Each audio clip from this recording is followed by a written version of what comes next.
क्योंकि जाति का जहर लगातार घोला जा रहा है।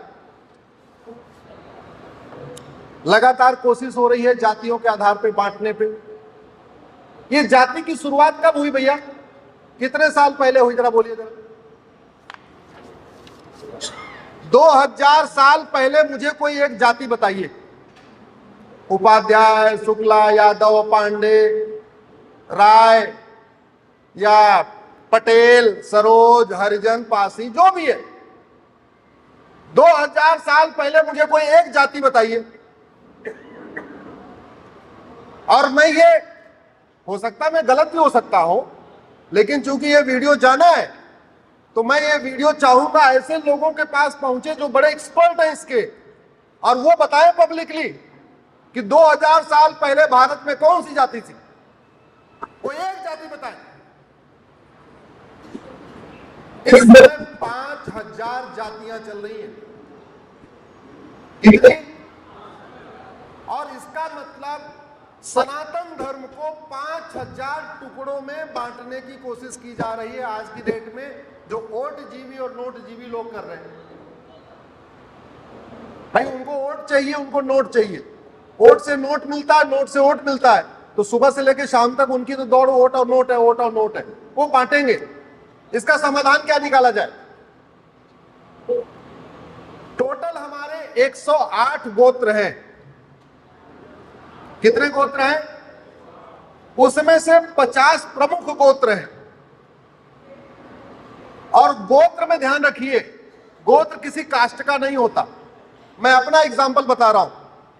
मैं ब्राह्मण हूं, उपाध्याय हूं, मेरा गोत्र भारद्वाज है, और मैंने वेरीफाई किया अयोध्या के क्षत्रियों का गोत्र भारद्वाज है। कानपुर के आसपास पटेलों का गोत्र भारद्वाज है, और मुजफ्फरनगर के आसपास जो दलित परिवार के लोग हैं उनका भी गोत्र भारद्वाज। कश्यप गोत्र मैंने वेरीफाई किया। हरियाणा में कश्यप, जो पिछड़े मौर्य होते हैं, जो हमारे यहां मौर्य कहलाते हैं, वहां सैनी लिखते हैं, उनका गोत्र कश्यप है। तो गोत्र जो होता है ये चारों वर्णों का होता है। अगर कोई इस पे किसको लगता हो कि नहीं ब्राह्मण का गोत्र अलग होता है, क्षत्रिय का गोत्र अलग होता है, वैश्य का गोत्र अलग होता है, और हमारे दलित भाइयों का गोत्र अलग होता है, तो मैं उनसे आज आपके इस पवित्र भूमि से खुला शास्त्रार्थ करने के लिए तैयार हूं कि वो मुझे ये बताएं कि नहीं ये वाला गोत्र केवल ब्राह्मण का होता है।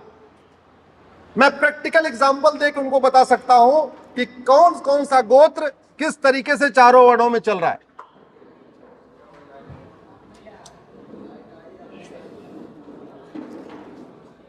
अच्छा बताइए, लाइट चली गई, ये इको के कारण पीछे तक आवाज पहुंच रही कि नहीं पहुंच रही भैया?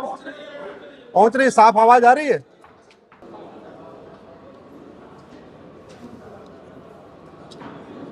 अब तक मैंने जिन गोत्रों पे शोध किया मैं नाम बता देता हूं। कौशिक गोत्र चारों वर्णों में होता है। सिंघल गोत्र, हालांकि सिंघल हम सोचते हैं बनिया लिखते हैं, लेकिन सिंघल एक गोत्र है। सिंघल गोत्र चारों वर्णों में है। अत्रि गोत्र चारों वर्णों में है। भारद्वाज गोत्र चारों वर्णों में है। भृगु गोत्र चारों वर्णों में है।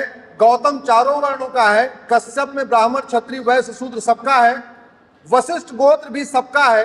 विश्वामित्र गोत्र भी सबका है। अगस्त, वत्स्य, मंड्य, मृदुल, वात्सायन, सांकृत्य, गर्ग, भार्गव, सांडिल्य, विश्वामित्र, सुनक, मनु, जैमिनी, उपमन्यु और सांख्य और विष्णु, इतने गोत्रों पे मैं शोध कर चुका हूं, और ये सारे गोत्र मुझे चारों वर्णों में मिले।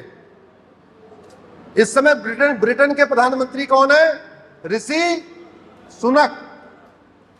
एक हमारे ऋषि थे, उनका नाम ही था ऋषि सुनक। एक ऋषि थे सुनक, तो उन्होंने, उनके पिताजी को अच्छा लगा होगा, उन्होंने सुनक, उनका सुनक गोत्र है एक्चुअली, जो ब्रिटेन के प्रधानमंत्री उनका गोत्र सुनक है। उनके परिवार के लोग हमेशा सुनक लगाते थे। पिताजी को अच्छा लगा तो उन्होंने बोला सुनक गोत्र है, सुनक ऋषि भी है, तो काम करो इसका नाम ही रख देते हैं ऋषि सुनक। वो ऋषि सुनक है। हम यहां समाधान पे चर्चा करने आए। इस जातिवाद को अगर खत्म करना है तो दो ही तरीका है। या तो हम अपनी जातियों के सामने हटा के राम कुमार, रामचंद्र, राम शंकर, राम ऐसे लिखना शुरू कर दें, अदरवाइज अपने आने वाली पीढ़ियों का हम लोग नहीं बदल सकते हैं। हमारा हर जगह कागज में नाम आ चुका है, नौकरी चल रही है, फिर पेपर में निकलवाना पड़ेगा, बहुत सारा काम करना पड़ेगा।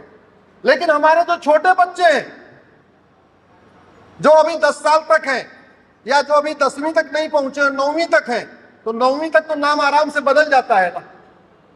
अगर हम चाहते हैं कि ये सनातन संस्कृति जुड़े, सनातन धर्म जुड़े, उत्तर से दक्षिण जुड़े, पूरब से पश्चिम जुड़े, उसको जोड़ने का एक ही तरीका है, हम जातियों के स्थान पे अपना गोत्र लगाना शुरू करें।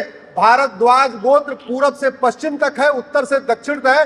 केरल में भी भारद्वाज गोत्र के लोग हैं और कश्मीर में भी। अगर एक बार हम लोग चाहते हैं कि जो हमें 5000 टुकड़े हो रखे हैं, इस 5000 को हम जोड़ना चाहते हैं जातियों के आधार पे, तो हमें, मुझे लगता है, अब गोत्र की तरफ बढ़ना पड़ेगा। और याद रखिए, 2000 साल पहले जब भारत में जातियां नहीं थी, तो केवल और केवल गोत्र ही लोग लगाते थे। या तो कुछ नहीं लगाते थे सरनेम, नहीं तो गोत्र लगाते थे। यह व्यवस्था बाद में आई, जो पांडे, शुक्ला, पटेल, यादव, बिंद, ये सब जो शुरू हो गया, ये पिछले 2000 साल या 2500 साल के आसपास है। अदरवाइज कर्ण कामों के आधार पे अपने बटे हुए थे। और हमारे पास अनगिनत एग्जाम्पल है जिसमें वैश्य परिवार में बच्चा पैदा हुआ, उसमें एक भाई ब्राह्मण कहलाया, एक भाई क्षत्रिय कहलाया। हमारे पास अनगिनत एग्जाम्पल है जहां ब्राह्मण परिवार में बच्चा पैदा हुआ, बाद में वो क्षत्रिय कहलाया। हमारे पास अनगिनत एग्जाम्पल है जहां पे लगातार बच्चा किसी और परिवार में पैदा हुआ और बड़े होके कुछ और कहलाया। उसके वर्ण लगातार काम के आधार पर बढ़ते गए। तो मेरा ये मानना है कि अगर इसको हम ठीक करना चाह रहे हैं तो हमें इस दिशा में आगे बढ़ना चाहिए। नहीं अगर बढ़ेंगे तो ओट जीवी और नोट जीवी, ध्यान रखिए, ओट जीवी और ये हमें जुड़ने नहीं देंगे, तोड़ के रखेंगे।